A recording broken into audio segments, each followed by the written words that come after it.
Merci, Seigneur. Merci, Seigneur, de faire de nos chants, de nos louanges, des prophéties pour nos vies. Seigneur, on ne veut pas seulement chanter que tu es au contrôle, mais on veut que tu le sois. On veut que tu le sois dans chacune de nos décisions. On veut, Seigneur, que ton esprit nous pousse, cet esprit qui nous donne le vouloir et le faire, qui nous guide afin qu'on te soit agréable par nos vies. Seigneur, rien qu'on ne peut faire ou ne pas faire ne peut changer ton amour. Mais on ne veut pas seulement être aimé, on veut te plaire, Seigneur. On veut te plaire par nos vies. On veut avoir cette sainte crainte de toi qui nous pousse à t'honorer davantage, Seigneur. On veut que ta réalité, Seigneur, devienne plus réelle que toute chose d'ici-bas. On est dans ce monde, mais on n'est pas de ce monde.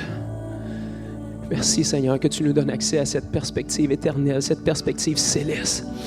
Merci, Dieu, que tu n'es pas seulement venu nous sauver pour nous promettre un ciel, mais que tu es venu restaurer ta relation avec nous maintenant.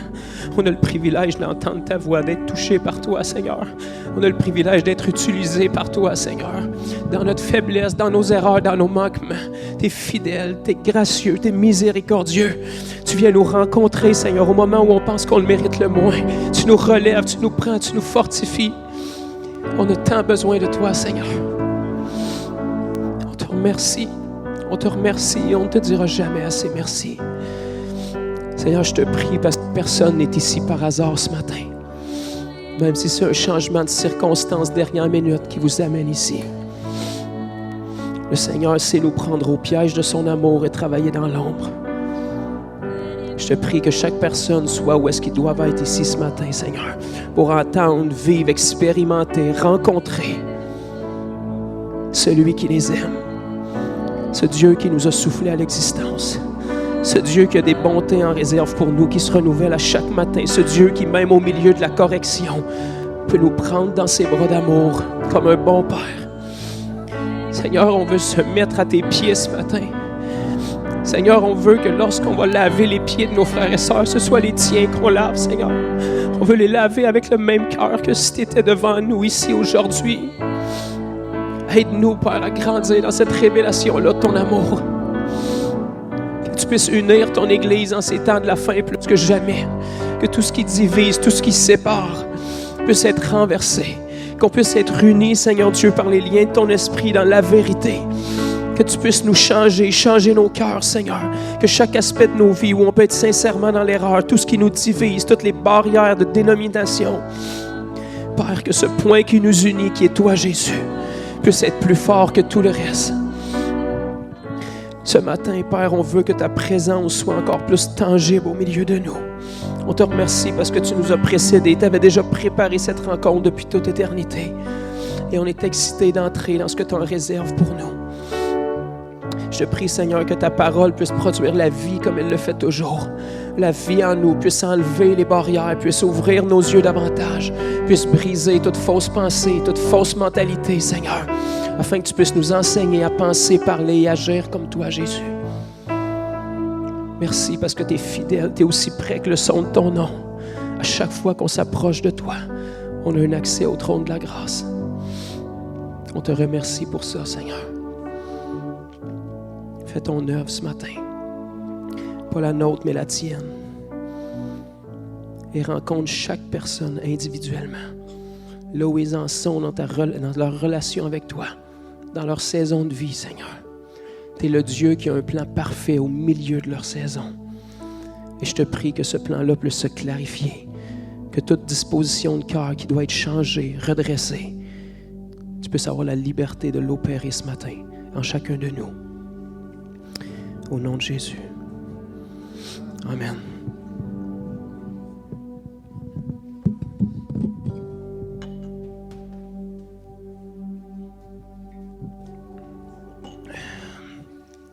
Merci encore une fois, ma sœur Annie. S'il y en a qui veulent la remercier, c'est le temps aussi.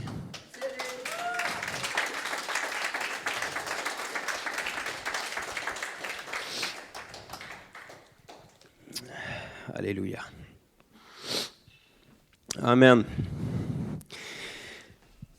Gloire au Seigneur. Donc, ce matin, on va aller partager dans la parole. C'est important encore en 2024 qu'on prêche dans la parole, parce que si on n'a pas la parole, on peut faire ce qu'on veut avec Dieu. Fait qu'il faut se garder un point standard que le Seigneur a établi. S'il est Dieu, il a le pouvoir de préserver sa parole au fil des âges. Puis même si j'ai une courte vie chrétienne d'environ 11 ans, je peux vous dire qu'elle fonctionne. Puis si vous regardez à mon père, ça fait presque 70 ans qu'il atteste, puis elle semble avoir fonctionné pour lui aussi. C'est merveilleux d'avoir une parole qui est solide, qui est stable, où est-ce que Dieu n'a pas peur d'un défi, puis il n'a pas peur de backer sa parole. Il n'a pas peur d'un challenge. C'est merveilleux d'avoir un Dieu que peu importe à quel moment vous lisez votre Bible, mettons qu'on la lit, là, je sais que c'est plus populaire aujourd'hui, mais lire la Bible, ce n'est pas légaliste, là, ça devrait être normal. Peu importe à quel moment on lit la Bible, les versets sont toujours à la même place, puis ils disent toujours la même chose. C'est rassurant d'avoir un Dieu qui n'est pas bipolaire, qui n'est pas découragé, qui n'est pas changeant au gré des saisons, qui n'est pas déçu de nous autres puis enlève quelques promesses. Non, il était au courant de tous les manquements puis toutes les erreurs avant même qu'on existe puis avant même que sa parole soit écrite. Et pourtant, il dit la même chose. C'est un Dieu qui a une vision de long terme. Quand il a regardé à vous le moment où vous avez été sauvés puis que vous ne le méritiez pas, puis moi non plus, il ne nous regardait pas pour où est-ce qu'on était. Il nous regardait pour ce qu'il nous a créé pour être. Il a une vision de long terme. Il se souvient de ce qu'il a soufflé dans le jardin. Il se souvient des premiers humains qu'il a créés qui étaient à son image et à sa ressemblance avant que le péché vienne les déformer. Il n'a pas perdu de vue la création qu'il a faite.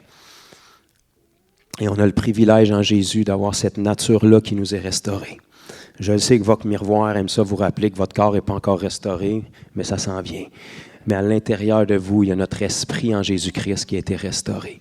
Cet esprit-là connecte avec notre Père Céleste de la même manière maintenant que dans l'éternité.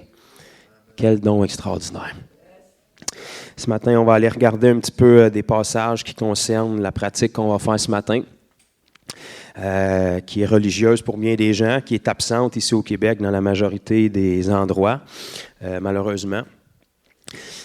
Même si c'est ma 11e année de vie chrétienne environ, ça fait près de 40 ans que je suis dans l'Église chrétienne et j'ai rarement vu dans ma vie ce qu'on va pratiquer ce matin être fait.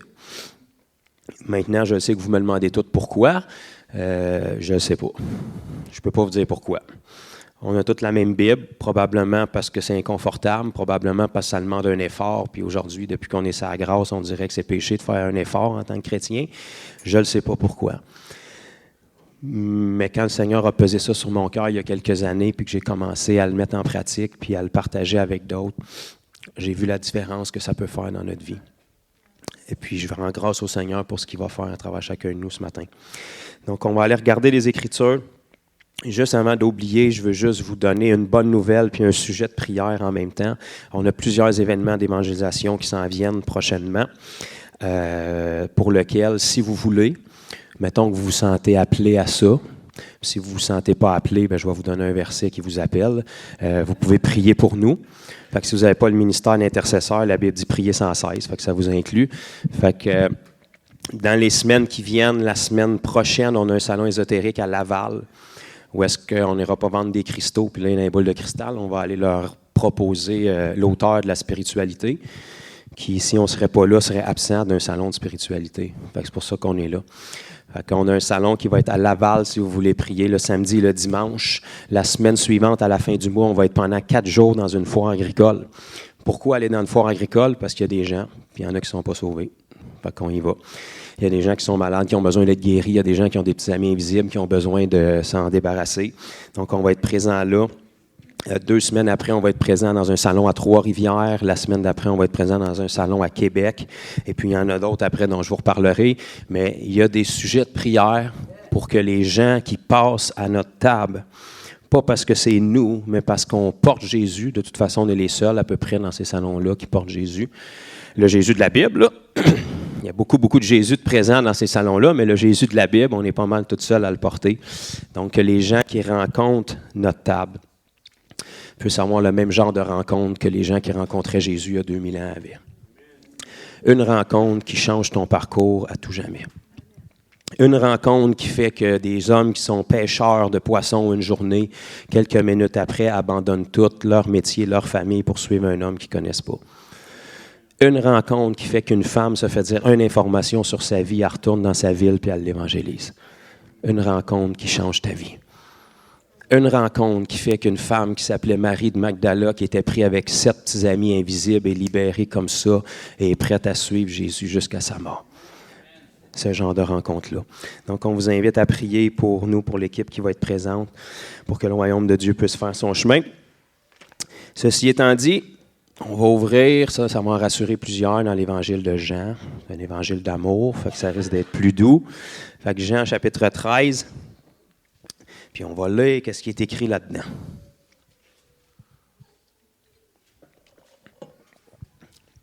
Donc, ce matin, comme j'ai mentionné, on va pratiquer le lavement des pieds.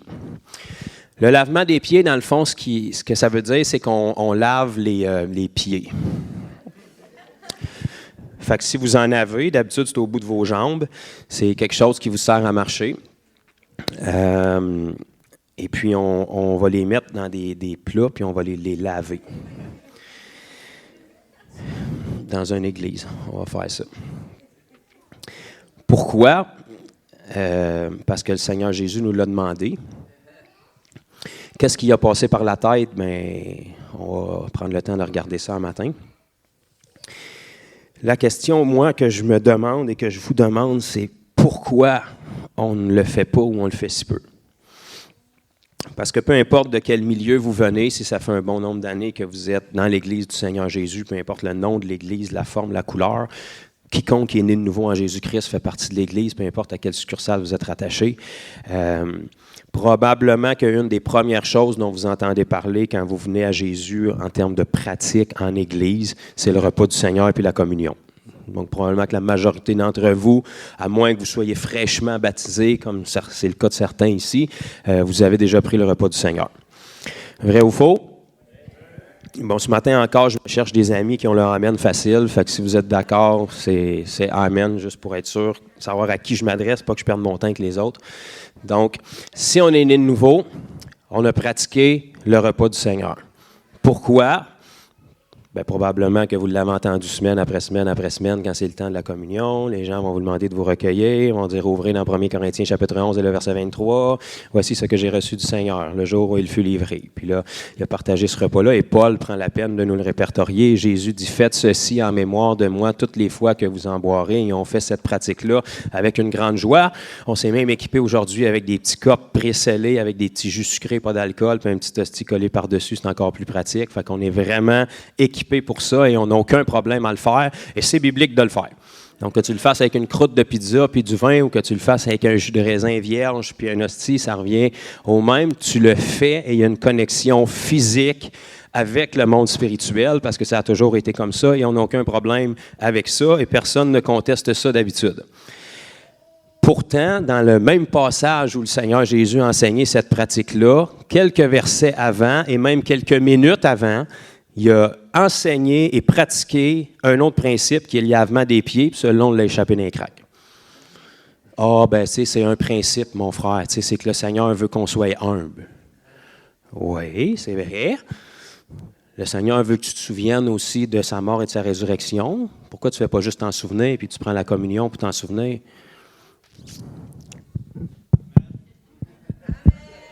OK. Amen.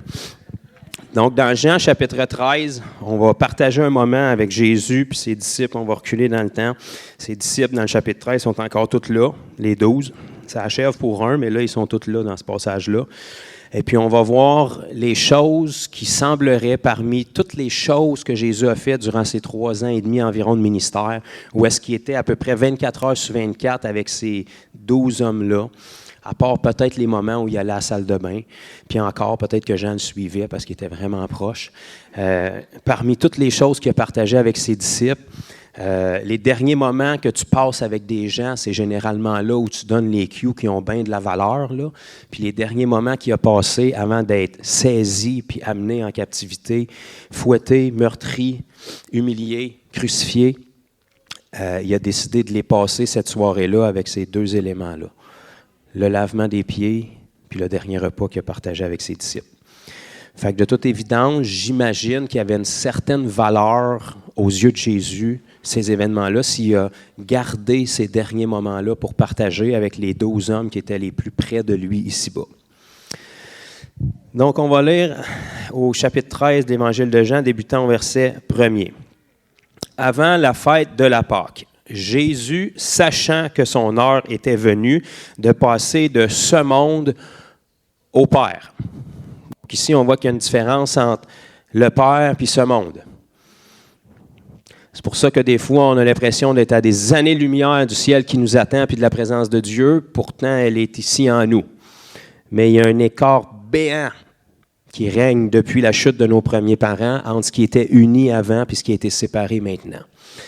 Donc, Jésus savait qu'il s'apprêtait de passer de ce monde déchu, charnel, naturel, humain, dirigé par le diable, au monde de son Père céleste. Et ça nous dit, ayant aimé les siens qui étaient dans le monde, parce que pour qu'ils puissent les arracher du monde, il fallait qu'ils commencent par les aimer dans le monde. Fait que si tu es tellement spirituel que tu n'es pas capable d'être avec personne qui est dans le monde, probablement qu'eux autres non plus ne sont pas intéressés d'être avec toi. Fait que si tu es tellement spirituel qu'il n'y a plus personne qui est capable de t'approcher, lâche un peu, là. Ta spiritualité est supposée d'être alléchante et attirante pour ceux qui ont la détresse dans l'âme. Tu es supposé d'avoir quelque chose à leur offrir, puis pas qu'ils veulent se tenir loin parce que tu es vraiment bizarre.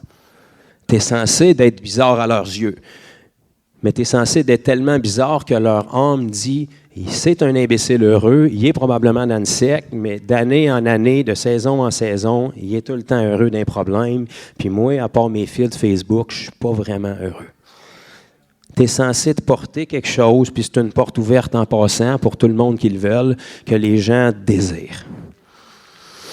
Jésus, ayant aimé les siens qui étaient dans le monde, ça c'est important ce qu'on s'apprête à lire, mit le comble à son amour.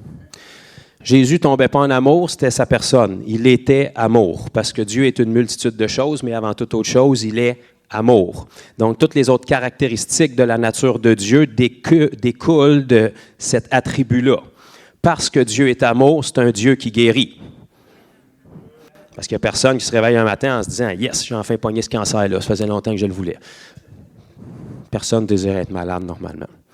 Personne ne désire que ses enfants soient malades. Tous ceux qui pensent que Dieu les enseigne par la maladie, là, ben pourquoi tu prends des médicaments de bord? Tu travailles contre sa volonté.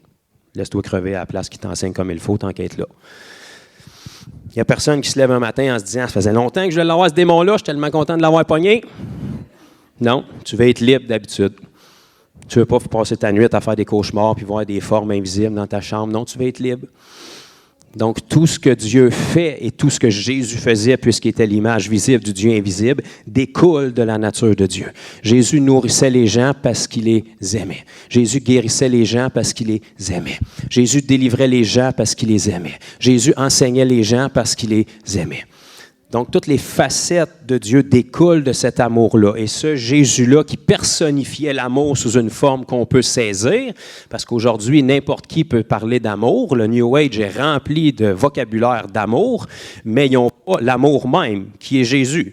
Donc, ils ont une apparence d'amour, ils ont une émotion d'amour, ils ont une idéologie d'amour, mais ils n'ont pas l'amour même.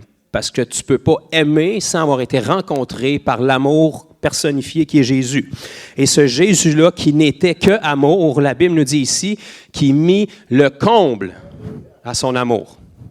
Fait que ça serait important d'ouvrir grand nos oreilles et nos yeux pour mettre l'attention sur les prochaines choses qu'il a dit et fait, parce que selon ce que la Bible nous dit, il semblerait que les prochaines choses qu'il a dit et fait, c'était le comble de l'amour qu'il pouvait porter aux 12 hommes qui étaient avec lui depuis 3 ans. Pourtant, il en a fait des choses en 3 ans, là. Il en a libéré de démons. Il les a nourris puis il les a hébergés pendant 3 ans, plus. Tu sais, ces gars-là, ils ont tout abandonné pour suivre Jésus parce qu'il y avait quelque chose quand il parlait qui les interpellait puis ils voyaient des miracles se produire. Après une journée avec, ils se sont regardés puis ils ont dit « T'as-tu entendu parler Jésus? Y a-tu une place pour crècher? C'est parce qu'on commence à être loin de la maison, là. Et t'as-tu parlé d'un projet pour les repas? Sais-tu où est-ce qu'on va être demain? Non, toi? Non. Ben, il doit y avoir une place pour rester. Je ne penserais pas. Tu l'as suivi, toi? Oui, toi tout. Fait qu'on va rester où, nous autres? On va manger quoi? Mais pourtant, il restait avec lui pareil. Puis nulle part dans les évangiles, ça nous est répertorié par aucun des auteurs des évangiles. Pourtant, il y en a 2 qui ont marché avec lui. Ça nous est répertorié qui ont manqué de nourriture, qui ont manqué de vêtements, puis qui ont manqué de toit au-dessus de la tête. Jésus a fait une multitude de choses pour ces gars-là pendant 3 ans. 3 ans et demi, plus ou moins. Mais ici, ça nous dit que ce qu'il s'apprêtait à faire, c'était le comble de l'amour qu'il pouvait leur porter. Pourtant, laver des pieds, là, je veux dire, aujourd'hui, c'est extravagant, là, mais à l'époque de la Bible, c'était une pratique commune, même parmi les gens qui ne suivaient pas Jésus. Adidas puis Nike n'étaient pas tellement répandus à l'époque de la Bible. Fait que ça marchait pas mal en Crocs, puis je ne sais même pas si Crocs existait. Ça marchait en sandales. Les compagnies de pavage n'étaient pas trop impliquées non plus. Fait que, tu sais, souvent, les gens, ils faisaient des longues marches, puis ils avaient les pieds sales. C'était une normalité. Donc, c'était coutume quand ils arrivaient quelque part, pareil comme nous autres, on enlève nos souliers aujourd'hui, mais eux autres, ils enlevaient leurs sandales, puis ils se lavaient les pieds. Donc, c'était naturel pour les gens de faire ça à cette époque-là, ce qui ne l'est plus, évidemment, pour nous autres aujourd'hui. Aujourd'hui, on ne se les lave même plus la majorité du temps. C'est pour ça qu'on prend une douche pour que ça se fasse en même temps. Mais, ce qui était hors du commun, c'est pour quelqu'un d'important, hein, de laver les pieds de quelqu'un qui est supposé être moins important. Parce que le lavement des pieds, c'était le travail des serviteurs puis des esclaves pour leur maître, et pas le contraire. Donc, on revient dans la parole, avant qu'on crie au faux prophète. Donc, verset 2. Pendant le souper, fait que, tu sais, il était quand même humain, là, il mangeait. Lorsque le diable avait déjà inspiré au cœur de Judas d'Iscariote, fils de Simon, le dessein de le livrer. Donc là, ici, on est en train de lire dans l'Évangile de Jean. C'est Jean qui nous répertoriait ça avec le recul. Après avoir vécu ces événements-là, quand il répertoriait les évangiles, Jean a cru bon de glisser dans le verset 2 cette information-là. Il avait saisi ça de l'histoire. Donc là, c'est le dernier moment qu'ils passent ensemble. Il savait que Jésus s'apprêtait à mettre le comble à son amour. Il savait que Jésus allait laver les pieds parce qu'il l'écrivait avec le recul, c'était dans le passé. Et puis, il croit bon de glisser cette information-là.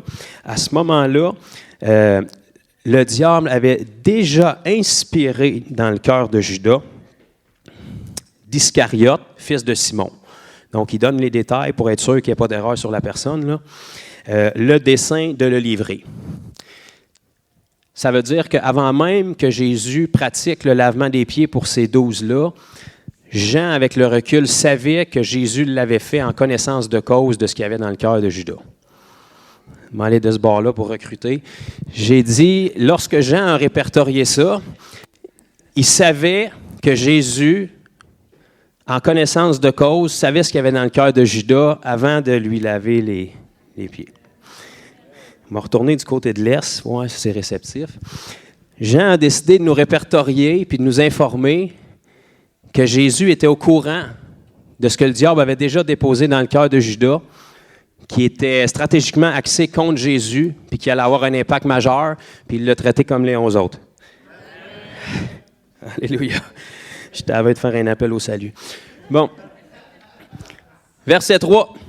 Jésus, qui savait que le Père avait remis toutes choses entre ses mains, qu'il était venu de Dieu et qu'il s'en allait à Dieu, se leva de table, ôta ses vêtements et prit un linge dont il se ceignit. Fait qu'il a enlevé la première couche, s'est fait une ceinture avec ça, il a laissé pendre l'autre bout, puis là, il a dit « on décolle ». Verset 5. Ensuite, il versa de l'eau dans un bassin, comme ça. Peut-être pas comme ça. Je ne sais pas si Rubbermaid était bien... Il versa de l'eau dans un bassin et il se mit à laver les pieds des disciples et à les essuyer avec le linge dont il s'était ceint. Qu'est-ce que c'est ça? Bien, si on recule au verset 1, c'est le comble de son amour. Mettons que la Bible est vraie, puis cette histoire-là, c'est pas un conte de fées, là. Bien, faire ce que Jésus a fait à ses disciples, c'était le comble de son amour. Il vint donc à Simon-Pierre et Pierre lui dit, « Toi, Seigneur, tu me laves les pieds. » Tu sais, nous autres, avec le recul, on connaît Pierre, là. Tu es tout le temps un petit peu plus que les autres, tu es tout le temps à l'extrême. Tu ne peux pas en beurrer une couche, il faut que tu en mettes plus pour attirer l'attention. Pourtant, c'est Jean qui avait tout le temps plus d'attention, mais en tout cas. Donc, Pierre lui dit, « Toi, Seigneur, tu me laves les pieds. » Jésus lui répondit, « Ce que je fais, tu ne le comprends pas maintenant, mais tu le comprendras bientôt. » Pierre lui dit, « Non, jamais tu ne me laveras les pieds. » Tu sais, tu suis un gars qui est ton maître, puis tu es en train de lui donner un cours, là. Non, oublie ça. Moi, je suis tellement spirituel que je corrige l'auteur de la spiritualité. Jésus lui répondit, « Si je ne te lave pas, tu n'auras point de part avec moi. » OK. Simon-Pierre lui dit, « OK, d'abord. Tu veux jouer à ça? Seigneur, non seulement les pieds, mais les mains et la tête. Tout le kit. Mets de l'eau de javel en plus, puis du petit parfum. »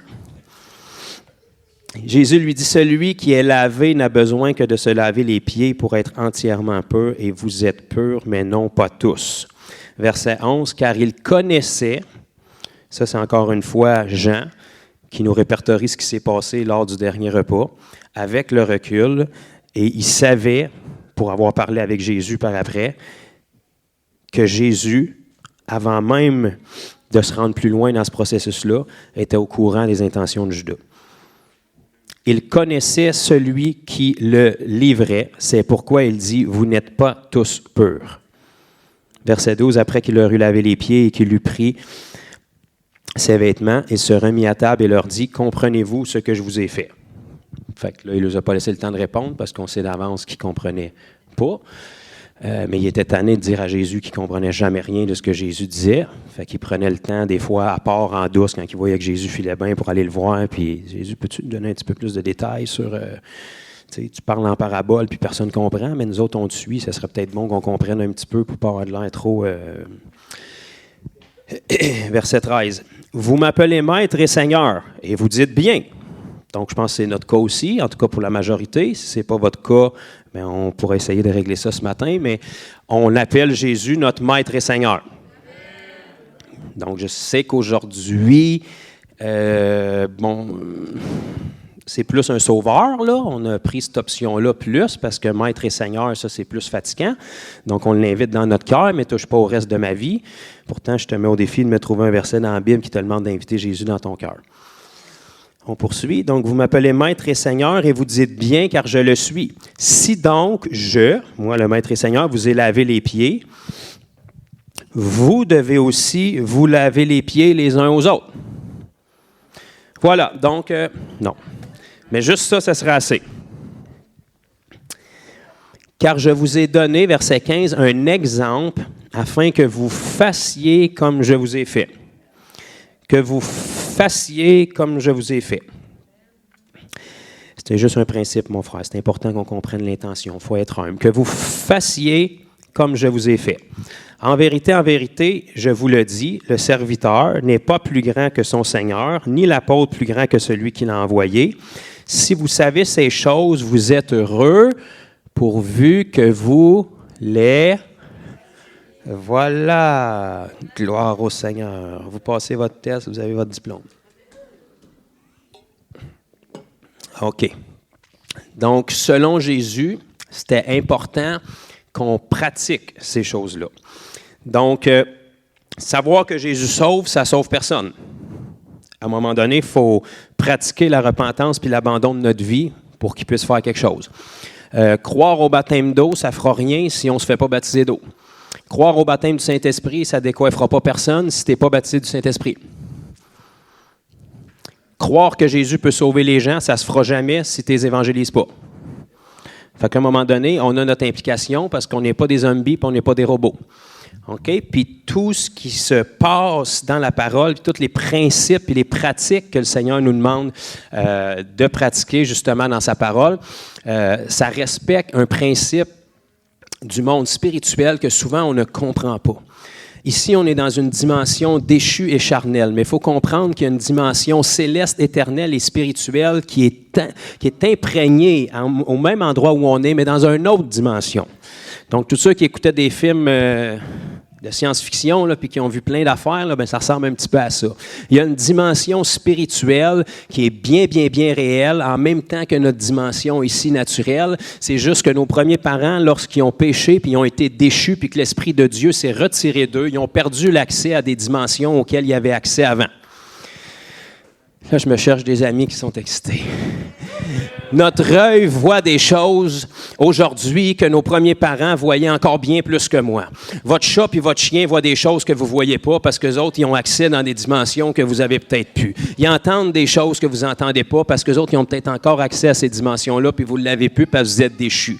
Il y a des levels puis des dimensions qui ont été brisées quand nos premiers parents ont péché, lorsque l'Esprit de Dieu s'est séparé. Donc, depuis ce temps-là, le Seigneur, il fallait qu'il trouve un moyen de reconnecter les choses entre les deux. Puis comme c'est Satan qui est Dieu de ce monde et que ça doit être comme ça pour un temps jusqu'à ce que tout soit accompli, la façon qu'il pouvait réintégrer ce monde, c'est à travers ceux qui avaient le plus de valeur à ses yeux, c'est-à-dire nous, même s'ils aiment les animaux, même s'ils aiment la nature, même s'ils aiment la gestion des bons gouvernements et tout.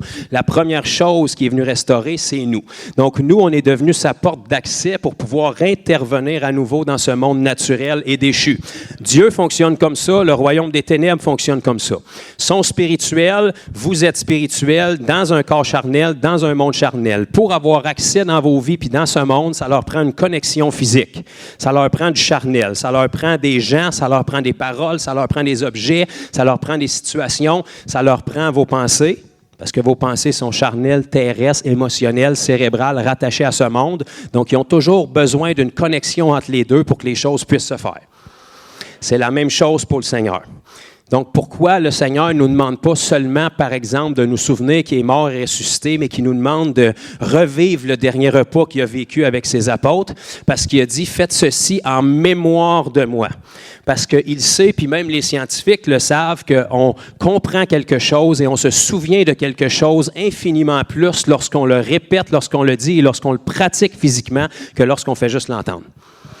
Il y a une connexion qui se fait autant au niveau cérébral qu'au niveau spirituel et naturel lorsqu'on connecte les deux mondes. Donc, lorsqu'on prend une information que nous, on connaît par l'esprit de vérité qui est dans le monde spirituel et qu'on fait une action conséquente avec cette réalité-là qui est invisible dans le monde naturel, ça permet aux choses qui sont invisibles de se manifester dans le visible. Il était tout le temps là, juste, imaginez-vous qu'il y a quelque chose qui est ici, juste devant moi dans le monde spirituel, c'est une dimension que vous ne voyez pas, pourtant elle est bel et bien là. Si moi je la vois puis vous ne la voyez pas, j'agis comme si je la voyais alors que vous ne la voyez pas, et quand je fais ça, elle se matérialise soudainement dans le monde naturel. Parce qu'il y a une connexion puis il y a une action qui s'est faite entre le monde spirituel et le monde naturel. Donc, c'est pour ça qu'on pratique le repas du Seigneur, c'est pour ça qu'on mange le pain, c'est pour ça qu'on boit de la coupe. Et ça, j'ai parlé de la Sainte Seine il y a quelques semaines, s'il y en a qui s'en souviennent. Il y a infiniment plus à ça que ce que souvent on s'attarde quelques minutes à nous dire quand on l'apprend. C'est comme une cérémonie de fiançailles où est-ce qu'on rappelle à notre époux qu'on accepte sa demande en fiançailles. Mais avant de pratiquer ça, Jésus a enseigné et pratiqué avec ses disciples le lavement des pieds pour mettre le comble à son amour. Il a pris quelque chose qui, à l'époque, était une pratique commune, qui avait un côté pratique, bien évidemment, parce que quand tes pieds sales, c'est pas confortable, tu veux qu'ils soient propres, c'est plaisant de les laver. Le problème, c'est que lui, il n'a pas demandé à ses disciples de lui laver les pieds, bien qu'il aurait pu le faire. Lui-même, il s'est agenouillé, lui-même, il a s'inséré, puis lui-même leur a lavé les pieds. Alors qu'il était le Seigneur et le Maître. Donc, pourquoi est-ce qu'on pratiquerait le repas du Seigneur et qu'on retrancherait parce que c'est moins pratique, parce qu'il y en a qui ont un dégoût des pieds, pour X raisons, quelque chose qui, oui, demande un petit peu de gestion, mais ce n'est pas la fin du monde. Alors qu'il y a un privilège extraordinaire qui est caché derrière. Pourquoi est-ce qu'on vit dans une génération où est-ce qu'il y a plus de médisance parmi les chrétiens souvent que dans le monde?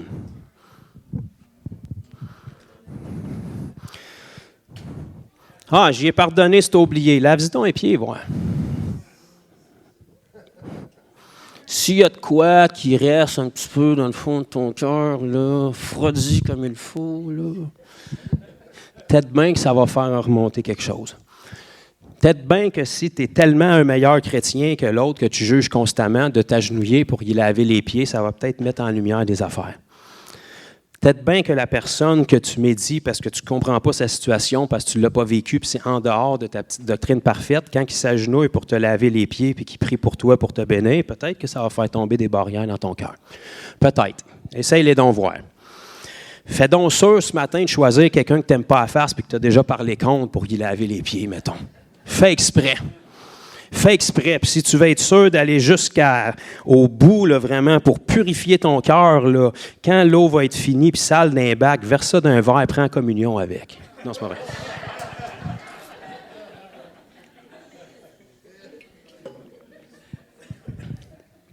Jésus savait que son Église, bien qu'elle a toute puissance puis toute autorité ici-bas, ce qui va la préserver puis qui va lui donner une force d'impact, c'est l'unité.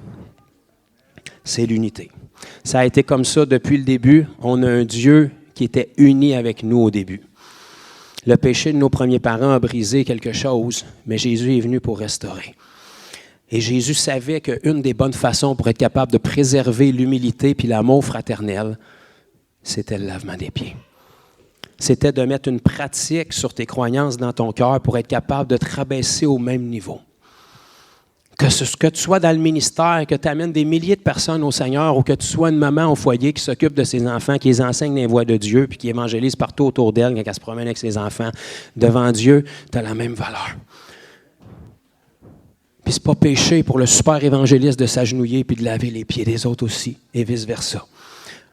Souvent, un ne comprend pas la réalité de l'autre, puis l'autre a oublié la réalité de l'autre. Mais ça nous ramène au même niveau. Puis ça nous dit que, mais qu'on soit en guerre, puis que les temps vont se corser parce qu'on est déjà en guerre, mais en ce moment, les gens ne le réalisent pas. Les petits chichis, puis les chachas, puis j'ai pas aimé ce verset-là sur Facebook, puis ta version de Bible, là, elle me fatigue, là. Quand tu as besoin de te sauver pour ta vie ou que tu n'as plus rien à manger, tu vas prendre l'aide d'un frère ou d'une sœur au-delà de tes doctrines, au-delà de comment il s'habille, au-delà de où est-ce qu'est son église, au-delà de comment est-ce qu'il se peigne. À un moment donné, il faut être capable de se réunir à la chose première qui nous unit, puis dire quand c'est le temps d'aller à la guerre, tant qu'on a le même but, on y va. Puis ça, d'être capable de connecter cœur à cœur par le lavement des pieds, c'est une bonne façon. C'est une bonne façon de s'unir, c'est une bonne façon de tisser les liens, c'est une bonne façon d'enlever toutes les rancunes qui peuvent être dans le cœur. Puis le Seigneur nous donne cette opportunité-là. C'est important plus que jamais qu'une Église soit unie, mais l'Église, ce n'est pas juste nous, Fondation. C'est toute l'Église de Jésus, au Québec puis ailleurs. C'est important que les Églises soient unies. Mais pour ça, il faut commencer par être unis entre nous. Puis pour ça, il faut commencer par être unis avec les gens de l'Église et avec le leadership qui est là. Si le leadership n'est pas capable d'être uni avec son peuple et le peuple continue constamment à parler contre le leadership parce qu'il ferait tout mieux que le leadership, c'est sûr que tu ferais mieux que le leadership. Pour ça que tu ne le fais pas. C'est comme ça partout. Moi, je suis super bon pour critiquer une game de hockey à TV, mais moi, ça glace avec un gars de 250 livres, probablement que j'aurai plus de grâce dans ma critique. C'est la même chose dans l'Église du Seigneur Jésus. Donc, le diable sait que l'unité, lorsqu'il arrive à briser ça, même si l'Église a toute puissance, elle devient faible parce qu'elle passe son temps à se combattre entre eux. Comment est-ce que le Seigneur dissimait les armées qui se levaient contre Israël dans l'Ancien Testament? Il semait la confusion puis il se piquait entre eux autres. Israël n'était même pas obligé d'intervenir. Il mettait la confusion, la peur s'emparait d'eux autres pour des banalités bien souvent puis il commençait à s'entretuer. Comment est-ce qu'il faut que tu sois confus pour aller à la guerre puis piquer ton propre monde? Ben, on n'est pas tellement loin de tout ça, souvent dans les 40 ans de vie chrétienne que j'ai vu dans le passé. Là. Il y a une puissance qui est dans l'unité, et l'unité est maintenue par l'humilité et par le Seigneur Jésus qui est le point qui nous unit. Le diable a compris ça depuis le début. Il n'invente rien de toute façon, lui, il fait juste copier ce qu'il a vu. Dès le début de notre Bible, il a perverti ce principe-là, puis on remonte jusqu'à la tour de Babel. C'est pas loin dans la Genèse, ça. Hein? La Bible nous dit qu'il voulait se faire une tour pour monter jusqu'au ciel. On n'aura pas le temps de rentrer là-dedans matin, là, mais ça ne se peut pas une tour qui monte jusqu'au ciel. Ce qu'il voulait faire, c'est accéder à une autre dimension. Ferme la parenthèse. Donc, ils ont fait ça. Et Dieu a regardé ça. Puis il a dit, ils sont tous d'un même accord. Leurs motifs ne sont pas bons. Il n'y a rien de sain dans ce qu'ils font.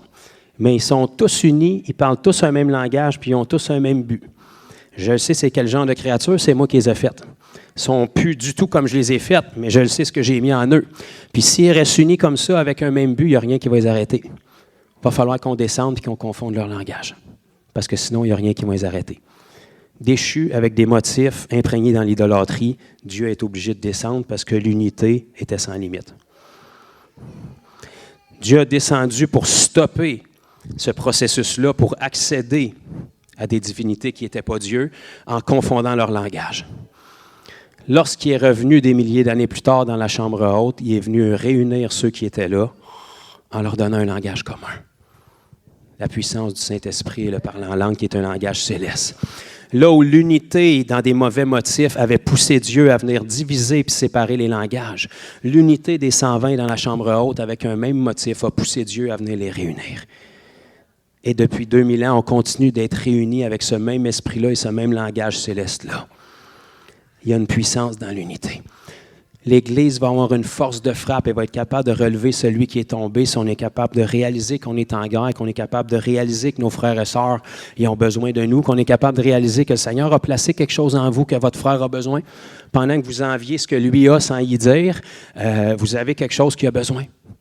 Et vice-versa. Et si on est capable de se mettre d'accord sur le but pourquoi on est ici, bien là, on va avoir une force d'impact. L'unité, c'est très bien, mais il faut être unis dans un but. On est là pour connaître le Seigneur Jésus. Si on est ici, probablement que c'est parce qu'on l'a rencontré à un moment donné. Donc, on a eu une connaissance initiale, puis depuis ce temps-là, on grandit dans la connaissance qu'on a de ce Jésus-là. Mais on ne le connaît pas pour rien. Sinon, le Seigneur nous aurait pris avec lui. On le connaît pour le faire connaître. Et pour vraiment avoir un impact, pour être capable de le faire connaître, bien, il faut qu'on soit unis ensemble. Parce que vous ne pouvez pas sauver le monde à vous tout seul. Vous ne connaissez pas tout le monde. Par contre, votre frère, votre sœur a un cercle d'influence que vous n'avez pas. Ceux qui ne sont pas capables de tolérer votre face, ils vont aimer la mienne. Je ne sais pas pourquoi, mais en tout cas, ceux qui ne sont pas capables de tolérer ma face, ils vont aimer la vôtre. Fait que ça vous laisse une multitude de personnes qui vont vous aimer. Et c'est comme ça, en s'unissant et en se tenant, qu'on est capable d'avoir une force d'impact. Lorsqu'on a un même message et qu'on a un même but et qu'on travaille dans l'unité. Lorsque vous avez une semaine plus difficile, que vous n'avez pas vu beaucoup de percées, vous rencontrez votre frère ou votre sœur puis vous partagez des témoignages glorieux de sa semaine. Donc, au lieu d'être jaloux puis d'aller parler dans son dos, vous êtes excité parce que vous dites, la semaine d'avant, c'est lui qui était un peu plus découragé, puis regarde dans une semaine ce que le Seigneur a pu faire dans sa vie. S'il l'a fait pour lui, il ne fait pas exception de personne, il met autant qu'il aime lui, fait qu'il va le faire pour moi.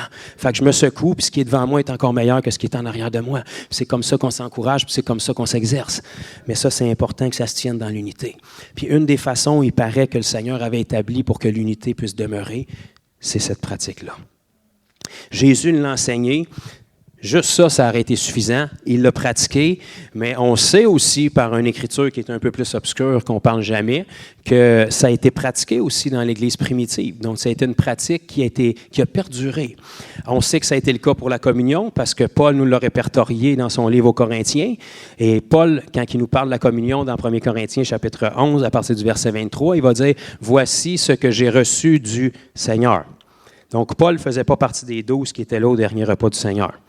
Donc, forcément, il a fallu que le Seigneur lui donne la révélation de ce qui s'était passé durant ce souper-là, parce que lui, il n'était pas là.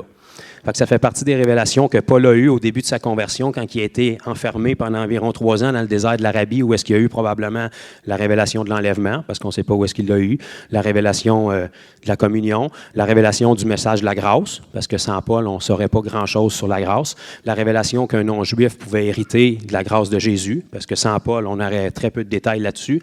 Donc, il y a eu une multitude de révélations dans ce temps-là, et des années plus tard, peut-être 15 à 17 ans plus tard, lorsqu'il est revenu rencontrer le concile de Jérusalem, bien, il a commencé à partager ses révélations, mais aussi les fruits que ça avait portés. La communion fait partie des révélations qu'il a partagées et qu'il a enseignées à l'Église primitive, dont celle de Corinthe, et le lavement des pieds aussi. Parce qu'on va lire ensemble dans 1 Timothée. En tout cas, si vous ne voulez pas qu'on le lise ensemble, moi je vais le lire. 1 Timothée, chapitre 5.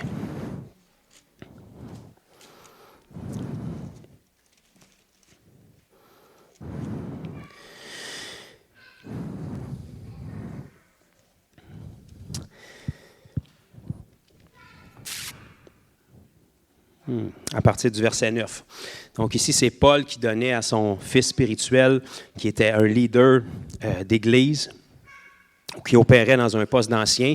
Il lui donnait des informations pour être capable de gérer convenablement la communauté. Et parmi les informations qu'il lui donnait, il parle à un moment donné des veuves.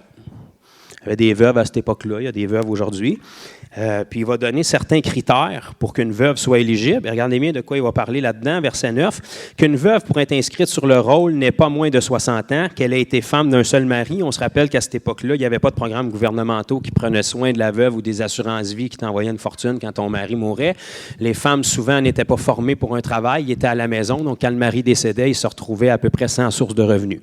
Donc, il fallait que la famille en prenne soin, ou quand ce n'était pas possible, l'Église les prenait à charge pour en prendre soin. Donc, Paul donnait ici des critères pour être éligible. Et verset 10, ça nous dit qu'elle soit recommandable par de bonnes œuvres, ayant élevé des enfants, exercé l'hospitalité. Qu'est-ce que ça dit ensuite? Laver les pieds des saints. Secouru les malheureux, pratiquer toute espèce de bonnes œuvres. Donc, c'était une pratique commune de se laver les pieds à ce moment-là pour bien des Juifs, même ceux qui ne suivaient pas le Seigneur Jésus. Par contre, Paul ici prend la peine de spécifier laver les pieds des saints. Donc, on voit que c'était une pratique, que ce n'est pas seulement Jésus qui a enseigné, mais que même des années plus tard, c'était encore pratiqué, puis un principe qui était établi dans l'Église primitive. Donc, c'est ce principe-là qu'on va pratiquer ce matin. Évidemment, on ne force personne. Si pour X raisons que je ne connais pas, vous ne voulez pas le faire, ça vous regarde, c'est votre décision. Par contre, je vous ai partagé ce que je peux vous partager dans la parole face à cette pratique-là. Puis maintenant, au-delà de le savoir, c'est de le pratiquer puis de pouvoir l'expérimenter par nous-mêmes. Donc, avant de pouvoir juger quelque chose, c'est tout le temps mieux de se faire une idée puis de l'expérimenter nous-mêmes. Donc, c'est ce qu'on va faire ce matin. Donc, de la même manière qu'on n'a pas besoin de fendre un cheveu en quatre quand on pratique la communion, puis d'avoir un pain spécifique, puis un vin spécifique, ce matin, ça n'a pas d'importance dans quel bac, ça n'a pas d'importance le pH de l'eau, ça n'a pas d'importance où vous êtes assis, ça n'a pas d'importance qui vous lave les pieds. Idéalement, choisissez quelqu'un avec qui vous avez un problème.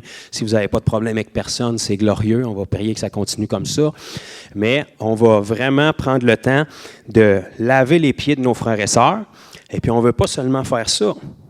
Parce que des chances sont que leurs pieds sont peut-être propres, à part les odeurs, ça va peut-être aider. Mais après ça, on veut prier puis bénir ces personnes-là. Donc, quand on lave notre pied de notre frère ou notre sœur, enlevez son visage que vous n'aimez peut-être pas, puis mettez celui de Jésus que vous ne connaissez pas. Fait qu'imaginez-vous que vous êtes en train de laver les pieds du Seigneur. Avec quelle disposition de cœur vous feriez ça si c'était le Seigneur? Ça ne me dérange pas la semaine que vous avez eue, ça ne me dérange pas le stress, l'inconfort des pieds. Si vous aimez le Seigneur Jésus et vous demandez de lui laver les pieds, probablement que votre cœur serait dans l'affaire. Bien, votre frère et votre sœur portent le Seigneur Jésus. Même si elle ne manifeste toujours pas d'une manière convenable, elle le porte quand même. Et vice-versa.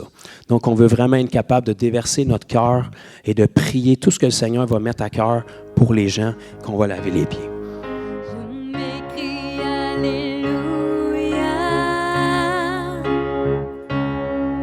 En présence